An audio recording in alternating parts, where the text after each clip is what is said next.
Hello friends, welcome to Wise Winner. आज हम पढ़ेंगे मल्हार की पाठ्य पुस्तक में पार्ट 4। चैप्टर का नेम है हार की जीत, जिसमें आज इस वीडियो में हम पढ़ेंगे प्रश्न उत्तर। इस चैप्टर को हम अच्छे से पढ़ेंगे और समझेंगे भी। हार की जीत, इस चैप्टर की समरी मैंने पहले करा चुकी हूँ, तो आप प्लेलिस्ट में जाके इस चैप्टर को अच्छे से पढ़ भी सकते हैं और समझ भी सकते हैं। ठीक है, तो चलिए हम पढ़ते हैं हार की जीत, जिसे कि आज की वीडियो में हम इसके प्रश्नोत्तर करेंगे। पाठ से, मेरी समझ से। आइए अब हम हार की जीत कहानी को थोड़ा और निकटता से समझ लेते हैं। का नीचे दिए गए प्रश्नों का सटीक उत्तर कौन सा है? उसके सामने तारा मतलब स्टार बनाइए। ये नीचे ये क्वेश्चन दे रखा है, नीचे ऑप्शन दे रखे हैं। जो ऑप्शन सही होगा उस पे हमें क्या बनाना है? तारा बनाना है। तो चलिए हम पढ़ते हैं फर्स्ट क्वेश्चन। सुल्तान के छीने जाने का बाबा भारती पर क्या प्रभाव हुआ? मतलब सुल्तान के, जब मैंने चैप्टर को अच्छे से पढ़ाया था उसकी समरी मैंने समझाई हुई थी। सुल्तान के छीने जाने पर बाबा भारती को कैसा प्रभाव हुआ था, कैसा एहसास हुआ था जब उससे मतलब सुल्तान छीन लिया गया था? तो देखते हैं फर्स्ट ऑप्शन, बाबा भारती के मन से चोरी का डर समाप्त हो गया। बाबा भारती ने गरीबों की सहायता करना बंद कर दिया। सेकंड ऑप्शन है ये। थर्ड ऑप्शन, बाबा भारती ने द्वार बंद करना छोड़ दिया। फोर्थ ऑप्शन, बाबा भारती का असावधान हो गए, मतलब बाबा भारती जो थे असावधान हो गए। तो इस ऑप्शन में से कौन सा सही है? फर्स्ट, बाबा भारती के मन से चोरी का डर समाप्त हो गया। मतलब सुल्तान की, जब बाबा भारती से सुल्तान छीन लिया गया था तब उनको ऐसा प्रभाव हुआ था कि मन से चोरी का डर जो है वो समाप्त हो गया है। ठीक है। सेकंड सेकंड क्वेश्चन, बाबा भारती भी मनुष्य ही थे। इस कथन के समर्थन में लेखक ने कौन सा तर्क दिया है? मतलब बाबा भारती भी जो थे वो एक इंसान थे, मनुष्य थे। इस कथन के समर्थन में मतलब लेखक जो है उसने क्या तर्क दिया है? तो चलिए पढ़ते हैं। फर्स्ट ऑप्शन, बाबा भारती ने डाकू को घमंड से घोड़ा दिखाया। मतलब जो बाबा भारती थे उसने एकदम घमंड से, जो डाकू था उसको एकदम एटीट्यूड मतलब घमंड से घोड़ा दिखाया। सेकंड ऑप्शन, बाबा भारती घोड़े की प्रशंसा दूसरों से सुनने के लिए व्याकुल थे। जो बाबा भारती थे, जो घोड़े की प्रशंसा मतलब उसकी इंटेलिजेंट वगैरह बोलते हैं ना, कि कोई हमारी तारीफ करे वो, तो वो दूसरों के मुंह से सुनना बहुत व्याकुल हो रहे थे। थर्ड ऑप्शन, बाबा भारती को घोड़े से अत्यधिक लगाव और मोह था। फोर्थ ऑप्शन, बाबा भारती हर पल घोड़े की रखवाली करते रहते थे। सही बात। तो इसमें कौन सा मतलब कौन सा ऑप्शन सही है? बाबा भारती जो थे वो भी एक इंसान थे, लेकिन लेखक ने यह तर्क दिया था कि बाबा भारती घोड़े की प्रशंसा दूसरों से सुनने के लिए व्याकुल थे। तो इसका ऑप्शन कौन सा ठीक है? सेकंड ऑप्शन ठीक है। ठीक है, चलिए सेकंड क्वेश्चन। अब अपने मित्रों के साथ चर्चा कीजिए कि आपने ये उत्तर ही क्यों चुने। मतलब जो हमने ये ऑप्शन में उत्तर ये चुने हैं तो हमने ये ही क्यों उत्तर चुने, ये हमें ना तर्क करना है। ठीक है, तो चलिए उत्तर। मैंने यह उत्तर इसलिए चुने क्योंकि कहानी में बाबा भारती के मन से सुल्तान के प्रति अत्यधिक लगाव और प्रेम दिखाया गया है। बाबा भारती के मन में उस घोड़े की प्रशंसा सुनने की इच्छा थी जो उन्हें मानव भावनाओं के करीब ले आती है। इसके साथ ही जब सुल्तान छीना गया तब बाबा भारती के मन से चोरी का भय समाप्त हो गया था, क्योंकि उनके लिए उनका घोड़ा सुल्तान मूल्यवान था। मतलब मैंने ये उत्तर इसलिए चुना क्योंकि कहानी में जो बाबा भारती है उनके मन से सुल्तान के प्रति मतलब बहुत ही ज़्यादा लगाव हो गया था, प्रेम हो गया था उससे। बाबा भारती के मन में उस घोड़े की प्रशंसा सुनने की इच्छा थी, मतलब बाबा भारती जो थे उस घोड़े की प्रशंसा, मतलब उससे जो हम बोलते हैं ना कि कोई हमारी तारीफ करे, वो सुनने के लिए वो एकदम इच्छा थी उनकी, तो जो उन्हें मानव भावनाओं के करीब ले आती है। इसके साथ ही जब सुल्तान छीना गया, मतलब जब उनसे सुल्तान छीन लिया गया, तब बाबा भारती के मन से चोरी का डर जो था वो समाप्त हो गया, क्योंकि उनके लिए जो उनका घोड़ा था वो मूल्यवान था, बहुत अधिक, मतलब उनको प्यारा वगैरह था। अब आता है शीर्षक का। आपने अभी जो कहानी पढ़ी है इसका नाम सूरदर्शन ने हार की जीत रखा है। जो हमने अभी कहानी पढ़ी थी उसका नाम सूरदर्शन ने क्या रखा है? हार की जीत। ठीक है। अपने समूह में चर्चा करके लिखिए कि उन्होंने इस कहानी को यह नाम क्यों दिया होगा। अपने उत्तर का कारण भी लिखिए। मतलब हमें इस समूह में यह चर्चा करना है कि उन्होंने इस कहानी को हार की जीत क्यों ही दिया, तो हमें इसके अपने उत्तर का कारण भी लिखिए। तो हमें उत्तर का कारण भी लिखना है। ठीक है। जैसे अब मैंने लिखा है, कहानी का नाम हार की जीत इसलिए रखा गया है क्योंकि बाबा भारती ने अपनी हार स्वीकारते हुए भी अपने उच्च आदर्शों को बनाए रखा।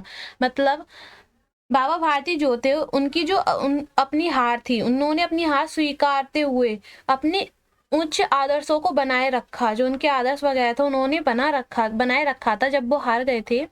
घोड़ा खोने के बाद भी वे अपने सिद्धांतों के प्रति सच्चे रहे और डाकू खड़क सिंह पर भी प्रभाव डाला, जिससे अतः खड़क सिंह ने हार मानकर घोड़ा वापस कर दिया। इसलिए बाबा भारती की हार वास्तव में एक नैतिक जीत बन गई।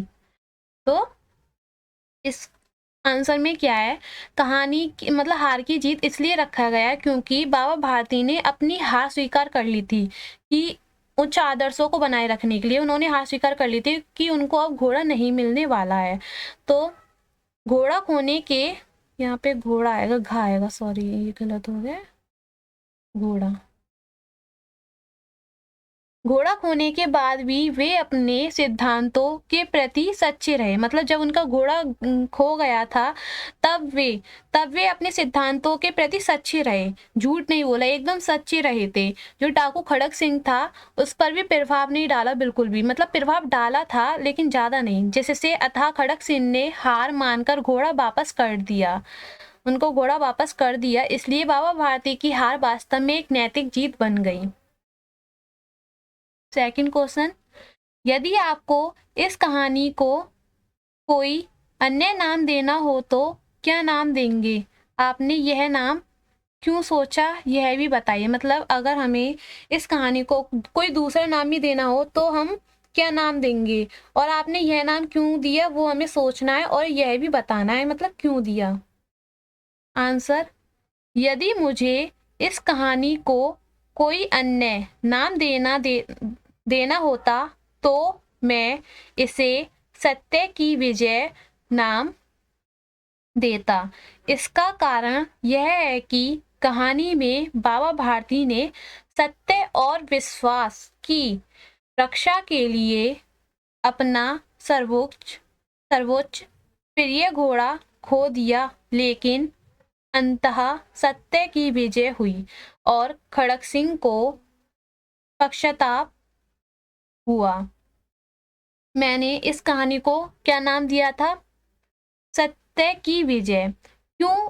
क्योंकि इसका कारण यह था कि क्योंकि बाबा भारती ने सत्य और विश्वास की रक्षा के लिए अपना जो सर्वोच्च घोड़ा था वो खो दिया था। सत्य और विश्वास की रक्षा के लिए उन्होंने अपना घोड़ा खो दिया, लेकिन अंत में सत्य की ही विजय हुई क्योंकि खड़क सिंह ने उनको घोड़ा लौटा दिया। खड़क सिंह को पश्चाताप हो गया था कि हाँ ये इस घोड़े के बिना मतलब नहीं रह सकते, तो उसने उनको घोड़ा लौटा दिया, इसलिए सत्य की ही विजय हुई। मैंने इस नाम क्या दिया था? सत्य की विजय।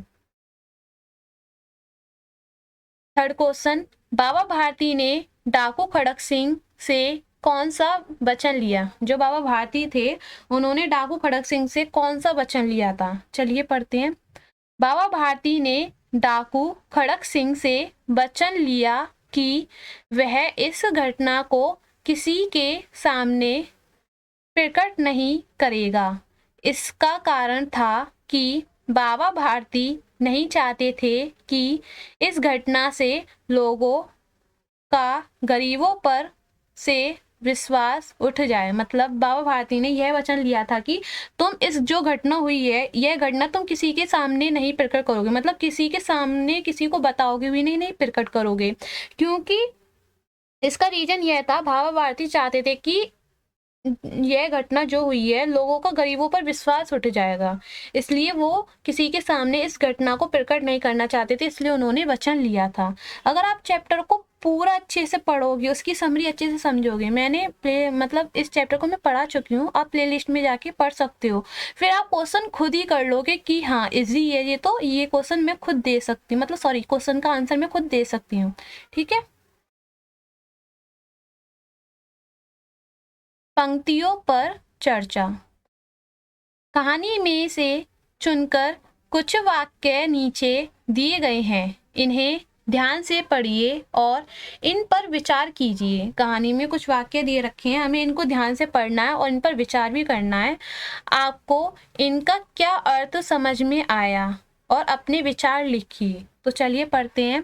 पहला दे रखा है, भगवत भजन से जो समय बचता वह घोड़े को अर्पण हो जाता। मतलब यह वाक्य दे रखे हैं, अब हमको इनको ध्यान से पढ़ो और इनको समझो और अपने विचार प्रकट करो।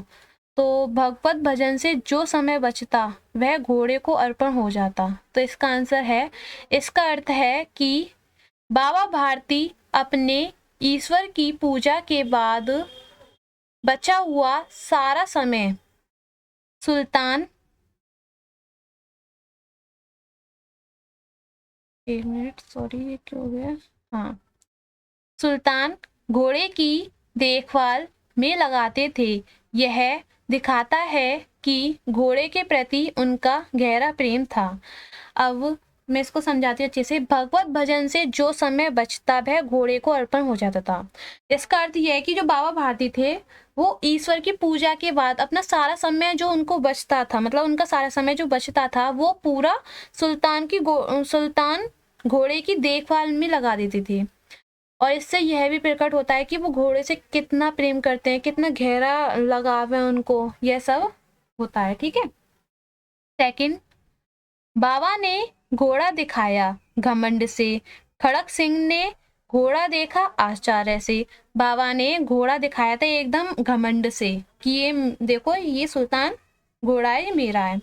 खड़क सिंह ने घोड़ा देखा आश्चर्य से, क्योंकि वो चौंक गया था। आश्चर्य मतलब चौंकना। तो मैंने इसका आंसर लिखा है, बाबा भारती ने सुल्तान को गर्व से दिखाया, क्या दिखाया था? घोड़ा, क्योंकि वह उनके लिए बहुत मूल्यवान था। वही खड़क सिंह आश्चर्यचकित था, क्योंकि उसने ऐसा अद्वितीय घोड़ा पहले कभी नहीं देखा था। खड़क सिंह क्यों एकदम आश्चर्य हो गया था, क्यों एकदम से चौंक गया था? क्योंकि उसने पहले कभी ऐसा घोड़ा नहीं देखा था, इसलिए वो एकदम आश्चर्यचकित हो गया था। और सुल्तान घोड़ा जो था वो बाबा भारती के लिए एक बहुत मूल्यवान था। ठीक है।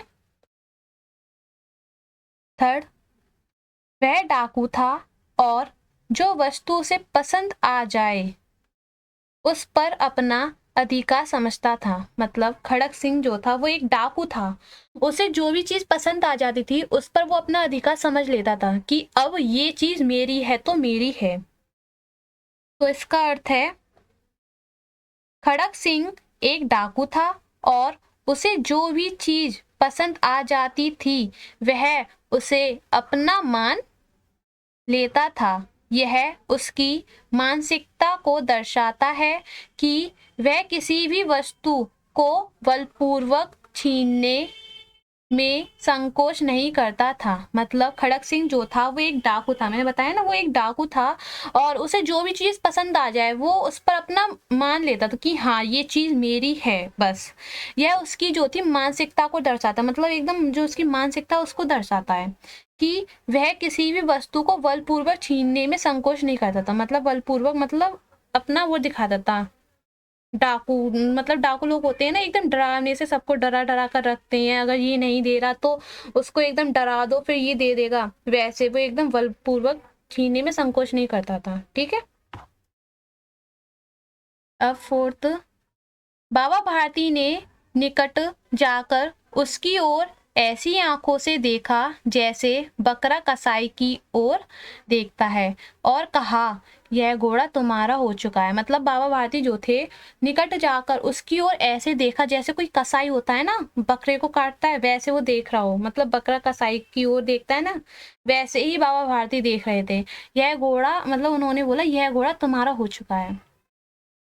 तो मैंने इसका उत्तर दिया है, बाबा भारती ने दुख और बेबसी से खड़क सिंह को ओर देखा, खड़क सिंह की ओर देखा जैसे एक बकरा कसाई के हाथों में फंस जाने पर देखता है। वे जान चुके थे कि अब उनका घोड़ा छिन चुका है, क्योंकि बाबा भारती जो थे वो कुछ कर नहीं सकते, क्योंकि खड़क सिंह एक डाकू है। अगर वो घोड़ा नहीं देंगे, बाबा भारती घोड़ा नहीं देंगे, तो खड़क सिंह उनको डराएगा, बंदूक वगैरह से मार देगा, मतलब होता है ना ऐसे ही। तो उन्होंने अब सोच लिया था कि अब ये घोड़ा मेरा नहीं होगा, खड़क सिंह जो है कैसे भी करके छीन लेगा, इसलिए अब ये घोड़ा मेरे हाथ से छिन चुका है। तो बाबा भारती ने यह सोच लिया था। उनके पाँव अस्तबल की ओर मुड़े, परंतु फाटक पर पहुंचकर उनको अपनी भूल प्रतीत हुई। मतलब उनके पैर जो थे वो अस्तबल की ओर मुड़े, और परंतु फाटक पर पहुंचे वो, और उनकी भूल प्रतीत हुई, मतलब अपनी भूल प्रतीत हुई। तो मैंने इसका अर्थ है, बाबा भारती ने जब अस्तबल की ओर कदम बढ़ाए तो उन्हें याद आया कि उनका घोड़ा तो उनके पास नहीं है। यह उनके दुख और निराशा को दर्शाता है। मतलब जब बाबा भारती ने अपने पैर अस्तबल, मतलब घोड़े के जहाँ पर उसका घर वगैरह था उसकी ओर पहुंचे, लेकिन अचानक से उनको याद आया कि अब घोड़ा तो मुझसे छिन चुका है, अब वो मेरे पास नहीं है। तो इस वाक्य में उनके दुख और निराशा को दर्शाता है। तो चलिए आगे बढ़ते हैं। अब है सोच विचार के लिए। कहानी को एक बार फिर से पढ़िए और निम्नलिखित पंक्ति के विषय में पता लगाकर अपनी लेखन पुस्तिका में लिखिए। मतलब कहानी को हमें फिर से अच्छे से पढ़ना है और पंक्ति के विषय में पता लगाकर अपनी लेखन पुस्तिका में हमें लिखनी है। जैसे अब यहाँ दे रखा है, दोनों के आंसुओं का उस भूमि की मिट्टी पर परस्पर मेल हो गया। मतलब जो दोनों के आंसुओं का उस भूमि की मिट्टी पर परस्पर मेल हो गया। तो इसका अर्थ क्या है, इसमें दे रखा है, ये पंक्ति है एक, ठीक है, तो इसमें पता लगाना है का किस किस के आंसुओं का मेल हो गया था, ये हमें पता लगाना है। ये पंक्ति है तो इसमें बहुत सारे क्वेश्चन बन सकते हैं। तो इसमें पूछा है फर्स्ट क्वेश्चन, किस किस के आंसुओं का मेल हो सकता है। तो उत्तर, इस वाक्य में दोनों के आंसुओं का मेल हुआ था, बाबा भारती के और खड़क सिंह की, दोनों के आंसुओं का मेल हुआ था। ठीक है, सेकंड क्वेश्चन, दोनों के आंसुओं में क्या अंतर था, दोनों के जो आंसू थे उसमें क्या अंतर था वो बताना है। दोनों की आंसुओं में अंतर था, बाबा भारती के आंसू उनके खोए हुए प्रिय घोड़े के वापस मिलने की खुशी के आंसू थे, जबकि खड़क सिंह, ये गलत हो गया है यहाँ पे,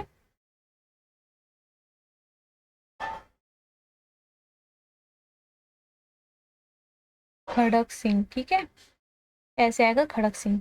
खड़क सिंह के आंसू पश्चाताप और आत्मबोध के आंसू थे। मतलब दोनों में, उन दोनों के आंसुओं में यह अंतर था, जो बाबा भारती के आंसू थे वो खुशी के आंसू थे, क्योंकि घोड़ा उनको वापस मिल गया था, इसलिए वो एकदम खुशी के आंसू थे उनकी। और जबकि खड़क सिंह के आंसू इसलिए थे क्योंकि उसको पश्चाताप और आत्मबोध का, मतलब उसे पश्चाताप हो गया था।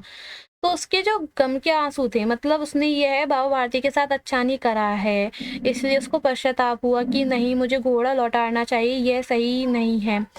तो दोनों के आंसुओं में यह अंतर है, ठीक है। दिनचर्या। कहानी पढ़कर आप बाबा भारती के जीवन के विषय में बहुत कुछ जान चुके हैं। अब आप कहानी के आधार पर बाबा भारती की दिनचर्या लिखिए। वे सुबह उठने से लेकर रात को सोने तक क्या क्या करते होंगे, लिखिए। इस काम में आप थोड़ा बहुत अपनी कल्पना का सहारा भी ले सकते हैं। मतलब हमें इस आंसर का जवाब ये देना है कि बाबा भारती जो थे सुबह से लेकर रात तक क्या क्या करते थे, तो उनके बारे में लिखना है, हमें दिनचर्या लिखना है, और अपनी कल्पना का सहारा भी हम ले सकते हैं। तो इसका उत्तर है, बाबा भारती की दिनचर्या निम्नलिखित हो सकती हैं, जैसे फर्स्ट, सुबह जल्दी उठना और ठंडे जल से स्नान करना। सेकंड, भगवान की पूजा और भजन कीर्तन करना। थर्ड, अपने घोड़े सुल्तान की देखभाल करना, उसे दाना देना और उसकी सफाई करना। ये तो हमने कहानी में पढ़ा था, मैं समझाया भी था, मतलब क्वेश्चन में पीछे, तो आप ये खुद भी लिख सकते हो, ठीक है। फोर्थ, दिन के समय थोड़ी देर आराम करना और फिर शाम को सुल्तान पर सवारी करना। फिफ्थ, रात को घोड़े की देखभाल के बाद सोने जाना। तो ये सही है, आप अपनी कॉपी में कर सकते हैं। जितने भी मैं क्वेश्चन, जिस चैप्टर के मैं क्वेश्चन आंसर करवा रही हूँ वो एकदम सही है, आप अपनी कॉपी में कर सकते हैं। जैसे मैंने फर्स्ट चैप्टर के सेकंड और थर्ड, अब ये फोर्थ है, तो आप प्लेलिस्ट में जाके चेक भी कर सकते हो, ठीक है। अगर आपको वीडियो अच्छी लगा करे तो वीडियो को लाइक भी कर दिया करो, चैनल को सब्सक्राइब कर दिया करो। चलिए आगे बढ़ते हैं। अब आप अपनी दिनचर्या भी लिखिए, मतलब आप जो भी स्टूडेंट हो अपनी दिनचर्या लिखना है कि आप सुबह से लेकर रात तक क्या क्या करते हैं। जैसे मैंने अपनी दिनचर्या लिखी है, मेरी दिनचर्या सुबह जल्दी उठना, दांत साफ करना और नाश्ता करना। सेकंड, स्कूल जाना और पढ़ाई करना। थर्ड, दोपहर में स्कूल से वापस आकर खाना और थोड़ी देर आराम करना। फोर्थ, शाम को खेलने जाना। फिफ्थ, रात में होमवर्क करना, खाना खाना और सोने जाना। जैसे मैंने आपके हिसाब से लिख दिया, जैसे कि आप क्या क्या करते हो, सुबह उठते हो जल्दी, दांत साफ करते हो, नाश्ता करते होंगे, फिर आप स्कूल चले जाते हो और वहाँ पे पढ़ाई करते हो, ठीक है। अब फिर दोपहर में आते हो, वापस आकर खाना खाते हो, थोड़ी देर आराम करते हो, फिर शाम को खेलने चले जाते हो, फिर रात को होमवर्क करना होता है और फिर खाना खाकर सोने चले जाना है। तो ऐसे मैंने आपका दिनचर्या लिख दिया, आप ये भी लिख सकते हो, ठीक है। कहानी की रचना। फर्स्ट, इस कहानी की कौन कौन सी बातें आपको पसंद आई, आपस में चर्चा कीजिए। तो जैसे कि आपने ये कहानी पढ़ी और आपको कौन कौन सी बातें पसंद आई, तो इस पर हमें चर्चा करना है, ठीक है। जैसे कि इस कहानी की कई बातें मुझे पसंद आईं, जैसे बाबा भारती का उदार हृदय और उनका विश्वास। कहानी में जिस तरह से नैतिकता और आदर्शों का चित्रण किया गया है वह प्रभावशाली है। मतलब मुझे उनका यह पसंद आया इस कहानी में, जैसे कि बाबा भारती का उदार हृदय और उनका विश्वास जो था वो एकदम सही था, मुझे यह चीज पसंद आई। कहानी में जिस तरह से नैतिकता, आदर्शों का चित्रण किया गया है वो मुझे पसंद आया, वह प्रभावशाली भी है, तो ये भी पसंद आई। सेकंड, कोई भी कहानी पाठक को तभी पसंद आती है जब उसे अच्छी तरह लिखा गया हो। सही बात, जब आप कुछ भी कहानी लिखोगे तो पाठक को जब भी पसंद आएगी जब आप उसको एकदम अच्छी तरह से लिखोगे, साफ राइटिंग होगी, जब भी तो आपको नंबर देंगे टीचर। तो उसी तरह बताया गया है। लेखन कहानी को अच्छी तरह लिखने के लिए अनेक बातों का ध्यान रखते हैं, जैसे शब्द, वाक्य, संवाद आदि। इस कहानी में आए संवादों के विषय में आपने विचार लिखनी है। मतलब लेखक भी एक कहानी लिखता है तो उसमें यह चीज ध्यान रखता है कि उसको शब्द, वाक्य, संवाद आदि, मतलब इस सब चीजों में कुछ गलती ना हो जाए, क्योंकि लोग पढ़ेंगे वाक्य वगैरह गलत होंगे। जैसे कि मेरे कुछ वर्ड गलत हो गए हैं तो मैंने बताया भी कि यहाँ पे खड़क सिंह खा की जगह गा आएगा, तो मेरे शब्द गलत हो गए। तो अब जैसे कि आप लोग बोलोगे कि ये टीचर पे लिखना नहीं आता, पढ़ना नहीं आता, वैसे ही इस क्वेश्चन में बताया गया है जब हम कुछ चीज़ों को अच्छे से लिखते हैं ना तो टीचर को या किसी और को भी पसंद आता है। जैसे कि अब लेखक है, शब्द वाक्य अच्छे से लिखेगा तो पढ़ने में मजा आएगा हमें, और उसका हमें एकदम सीख भी मिलेगी, है नहीं। अब जैसे कि इसका आंसर मैंने लिखा है, कहानी में संवाद बहुत प्रभावी और सार्थक थे। जैसे संवादों के माध्यम से पात्रों के मनोभाव और विचारों को प्रभावी ढंग से प्रस्तुत किया गया है। संवाद सरल और स्पष्ट थे, जिससे कहानी का प्रभाव स्वाभाविक बना रहा। ठीक है, चलिए अब है मुहावरे। कहानी से मुहावरे होते हैं ना, वो है। कहानी से चुनकर कुछ मुहावरे नीचे दिए गए हैं, जैसे कि लट्टू होना, हृदय पर सांप लौटना, फूले ना समाना, मुंह मोड़ लेना, मुख खिल जाना, नौछावर कर देना। कहानी में इन्हें खोजकर इनका प्रयोग समझिए। अब ये कुछ मुहावरे दे रखे हैं तो हमें इसका अर्थ बताना है। जैसे कि लट्टू होना, किसी चीज पर पूरी तरह से मोहित हो जाना, यही तो मुहावरा होता है। जैसे कि 1 2 11 होना, मतलब पुलिस आने पर, ऐसे एक मुहावरा था, आपने मतलब पढ़ा होगा अपनी कॉपी किताबों में कि पुलिस के आने पर जल्दी से भाग जाना, शायद याद नहीं आ रहा है। तो इसी तरह के मुहावरे होते हैं, हमें ना उनका उल्टा मतलब लिखना होता है। जैसे कि अब ये दे रखा है लट्टू होना, तो किसी चीज पर पूरी तरह से मोहित हो जाना। ठीक है, अब सेकंड है हृदय पर सांप लौटना, बहुत अधिक जलन या दुख का अनुभव होना। मतलब हृदय पर सांप लौट जाना, बहुत अधिक जलन, मतलब जलन हो रही है या दुख का अनुभव हो रहा है, तो उस चीज का मुहावरा ये बन गया। ठीक है, फूले ना समाना, अत्यधिक खुशी का अनुभव करना, मुंह मोड़ लेना, संबंध तोड़ लेना या ध्यान ना देना। मतलब मुंह मोड़ लेते ना कि हम अब मैं इससे बात नहीं कर रही, इससे मेरी लड़ाई है, तो उससे बोलते हैं मुंह मोड़ लेना। मतलब इसका अपोजिट देखो क्या दे रखा है, संबंध तोड़ लेना या उस पर बिल्कुल भी ध्यान ना देना। मुख खिल जाना, अत्यधिक प्रशंसता का अनुभव होना, न्यौछावर कर देना, संपर्क कर देना या त्याग देना। ठीक है, यह है मुहावरे। तो मैंने इसके दे दिए हैं आंसर, तो आप लिख सकते हो। अब इनका प्रयोग करते हुए अपने मन से नए वाक्य बनाइए। इनका प्रयोग करते हुए मन से अपने नए वाक्य बनाने। अब हमें क्या बनाना है, वाक्य। जैसे अब फर्स्ट है लट्टू होना, तो मैंने वाक्य बनाया, वह नहीं किताब पर लट्टू हो गया। तो सॉरी, यहाँ पे क्या है, नहीं, कुछ वर्ड आज गलत हो गए तो उनको इग्नोर करना। ठीक है, इसके लिए सॉरी।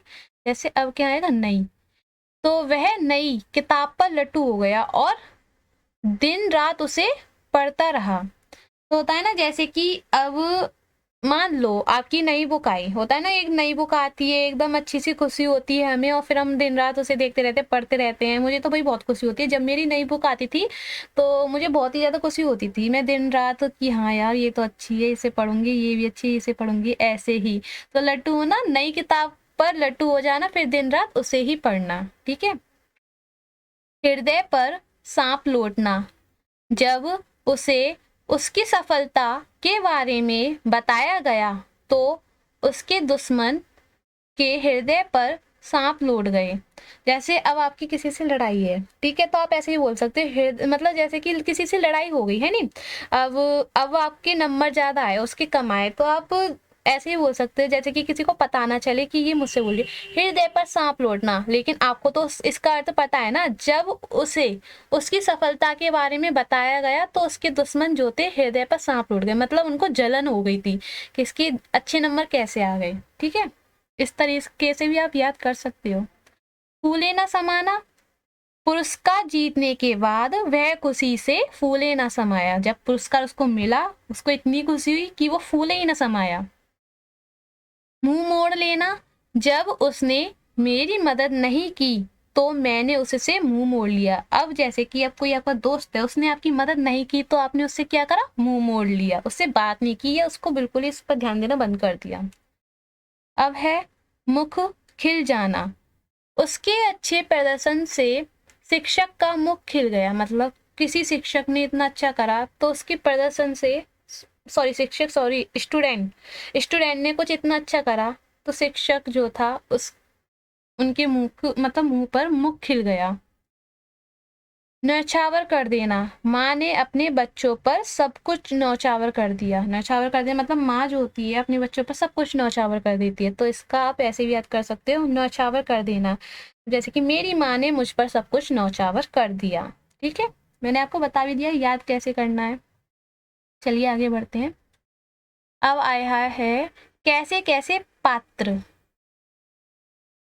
इस कहानी में 3 मुख्य पात्र हैं।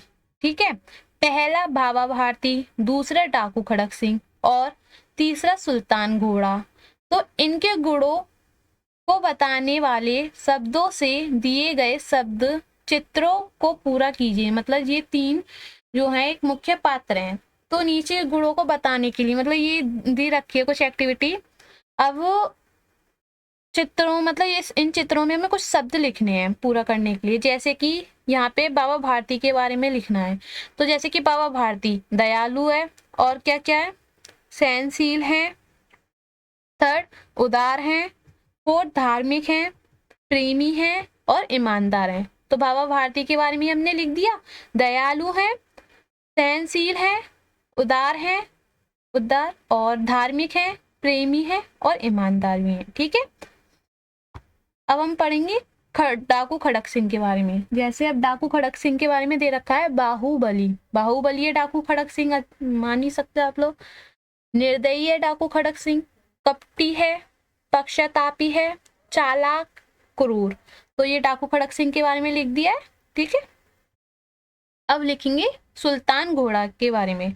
सुल्तान घोड़ा एक सुंदर भी है और बलदान भी है, तेज भी है, मनमोहक है, अद्भुत है और चमकदार है। सुल्तान घोड़ा जब तो डाकू खड़क सिंह उसको छीनने के लिए आ गया था। तो इसमें दे रखा है, आपने जो शब्द लिखे हैं वे किसी की विशेषता, गुण और प्रकृति के बारे में बताने के लिए उपयोग में लाए जाते हैं। ऐसे शब्दों को विशेषण कहते हैं। मतलब जो हमने ये शब्द लिखे हैं वो किसी की विशेषता, गुण या प्रकृति के बारे में बताने के लिए उपयोग किए जाते हैं। तो ऐसे शब्दों को वो लोग क्या कहते हैं, विशेषण कहते हैं। अब दे रखा है पाठ से आगे, सुल्तान की कहानी। सुल्तान की कहानी चलिए पढ़ते हैं।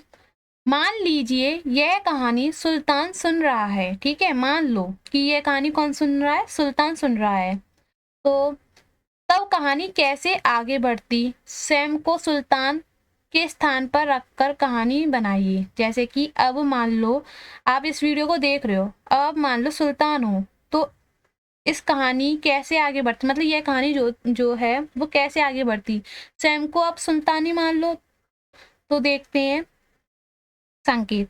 आप कहानी को इस प्रकार बढ़ा सकते हैं। मेरा नाम सुल्तान है, मैं एक घोड़ा हूँ, जैसे कि मैंने लिखा है। अब आप ऐसे लिख सकते हैं जैसे, मेरा नाम सुल्तान है, मैं एक घोड़ा हूँ और मेरे जीवन में एक बहुत बड़ी घटना घटी थी। मेरे मालिक बाबा भारती मुझे बहुत प्यार करते थे। वे मेरे बिना एक दिन भी नहीं रह सकते थे, लेकिन जब हम घूमने निकले तो एक डाकू खड़क सिंह, यहाँ पे भी गलत हो गया है, मैं देख नहीं पाई थी, तो यहाँ पे भी सही कर लेना। तो डाकू खड़क सिंह ने छल से मुझे उनसे छीन लिया। मैं उस समय बहुत डर गया था। मुझे नहीं पता था कि क्या होगा, लेकिन अंत में खड़क सिंह ने मुझे वापस लौटा दिया। शायद उसे एहसास हो गया कि मैं केवल एक घोड़ा नहीं बल्कि बाबा भारती के लिए उनका सब कुछ हूँ। तो अब जैसे कि ये सुल्तान ने लिखी है कहानी, ठीक है, मान लो ये सुल्तान ने लिखी है, सुल्तान ने अपने बारे में बताया है, सब कुछ बताया, उसके साथ क्या क्या घटना हुई, क्या हुआ क्या नहीं हुआ, उसने अपने नाम वगैरह सब कुछ दे रखा है, ठीक है। अब आता है मन के भाव। कहानी में से चुनकर कुछ शब्द नीचे दिए गए हैं। बताइए कहानी में कौन कब ऐसा अनुभव कर रहा था। मतलब यह कुछ शब्द दिए गए हैं, तो हमें यह बताना है कहानी में कौन कब और ऐसा क्यों अनुभव कर रहा था। जैसे चकित, अधीर, डर, प्रशंसा, करुणा, निराशा। यह कहानी में कौन अनुभव कर रहा था? तो चकित कौन अनुभव कर रहा था? खड़क सिंह। जब पहली बार सुल्तान को देखा है तो वह आचार्य से चकित हो जाता है। खड़क सिंह यह अनुभव कर रहा था जब उसने पहली बार सुल्तान को देखा खड़क सिंह ने, तो वह आचार्य से एकदम चकित हो जाता है, चौंक जाता है। सेकंड, बाबा भारती तब चकित हो जाते हैं जब वे देखते हैं कि अपाहिज व्यक्ति घोड़े को लेकर भाग रहा है। बाबा भारती जो है तब चकित हो जाते हैं जब वो देखते हैं जो अपाहिज व्यक्ति है वो घोड़े को लेकर भाग रहा है। तो चकित, इस कहानी में चकित कौन हो जाता है? खड़क सिंह और बाबा भारती, ठीक है। दूसरा, अधीर कौन अनुभव करता है? खड़क सिंह और बाबा भारती। खड़क सिंह अधीर हो जाता है जब वह सुल्तान की चाल देखने की इच्छा प्रकट करता है। और बाबा भारती क्यों अधीर हो जाते हैं? बाबा भारती सुल्तान को खड़क सिंह को दिखाने के लिए अधीर हो जाते हैं कि मुझे यह घोड़ा सुल्तान को, वो खड़क सिंह को यह घोड़ा दिखाना है, ठीक है।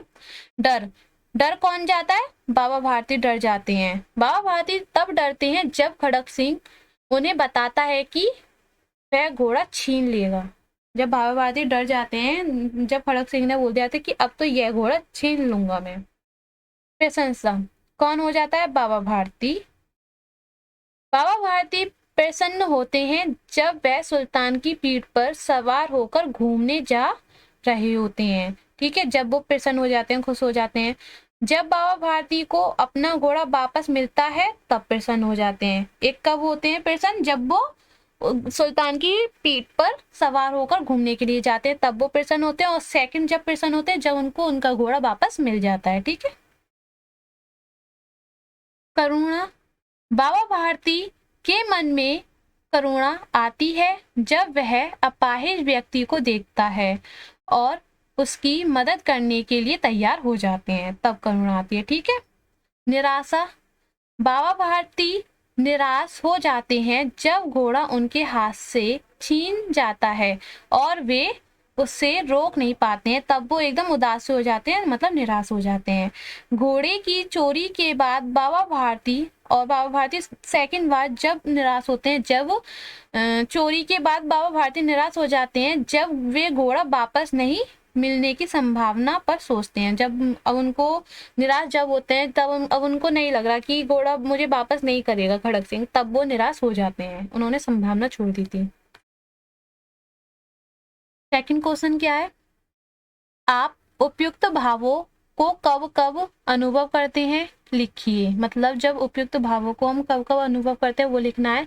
जैसे संकेत दे रखा है, जैसे गली में किसी कुत्ते को देखकर डर या प्रशंसा या करुणा आदि का अनुभव करना। मतलब ये आपको लिखना है, जैसे कि अब आपने गली में कुत्ता देख लिया तो डर गए या प्रसन्न हो गए, करुणा आदि, मतलब ये सब हमें अनुभव करना है। जैसे कि चकित, जब कोई अप्रत्याशित घटना होती है तो जैसे कि कोई अचानक से बहुत अच्छी खबर देता है तो हम चकित हो जाते हैं। ठीक है। अधीर हम जब होते हैं जब मैं किसी महत्वपूर्ण को परिणाम का इंतजार कर रहा होता हूँ, जैसे परीक्षा के नतीजे आते हैं तो जब हम अधीर हो जाते हैं। डर कब लगता है? जब गली में अचानक से कोई कुत्ता सामने आ जाता है और वह भौंकने लगता है, तब हम डर जाते हैं। ठीक है। प्रशंसा खुशी, जब मैं अपने दोस्तों के साथ समय बिताता हूँ या जब कोई मेरी सराहना करता है, मेरी मतलब अम, जैसे कि मान लो कोई मेरी अब तारीफ कर रहा है, तब मैं सराहना हो जाता हूँ, मतलब एकदम खुश सा हो जाता हूँ। करुणा, जब मैं किसी घायल जानवर या जरूरतमंद व्यक्ति को देखता हूँ तब मुझे करुणा महसूस होती है, मतलब एकदम दया सी आ जाती है कि हाँ यार ये व्यक्ति गरीब है, घायल जानवर है, तो तब करुणा महसूस होती है।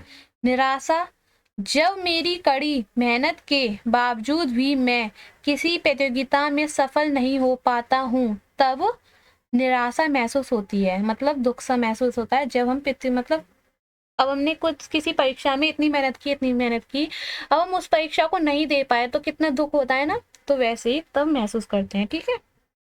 अब आता है झरोके से।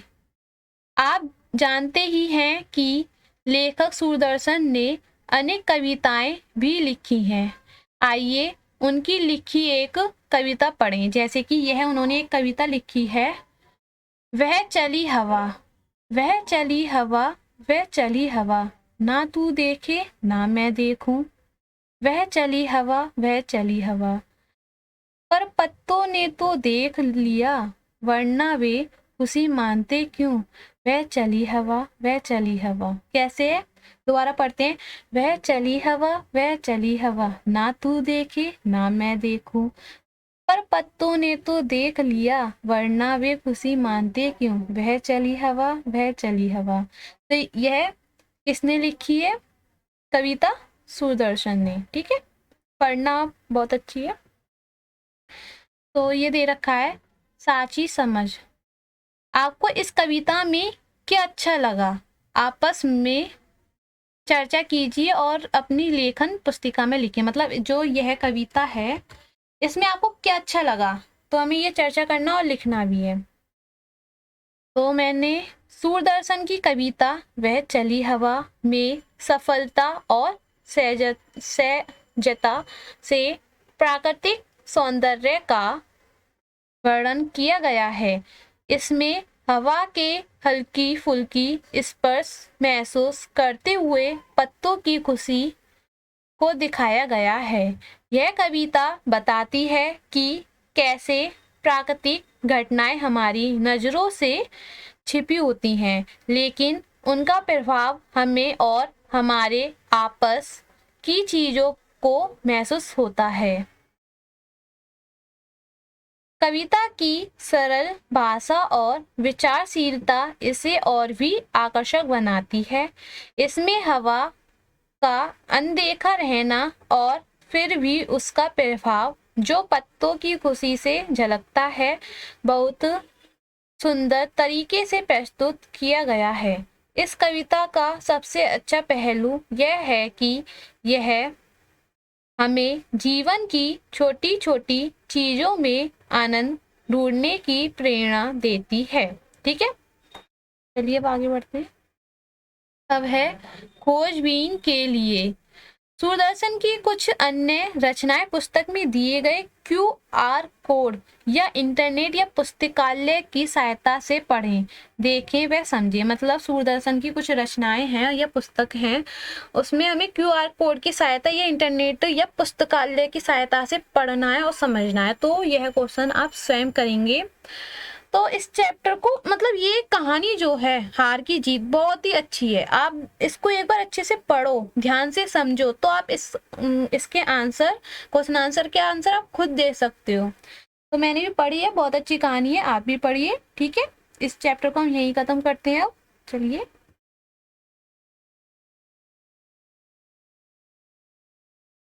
Thank you. अगर वीडियो अच्छी लगा करे तो वीडियो को लाइक करें, चैनल को सब्सक्राइब करें और शेयर करना नहीं भूलें। चलिए बाय बाय।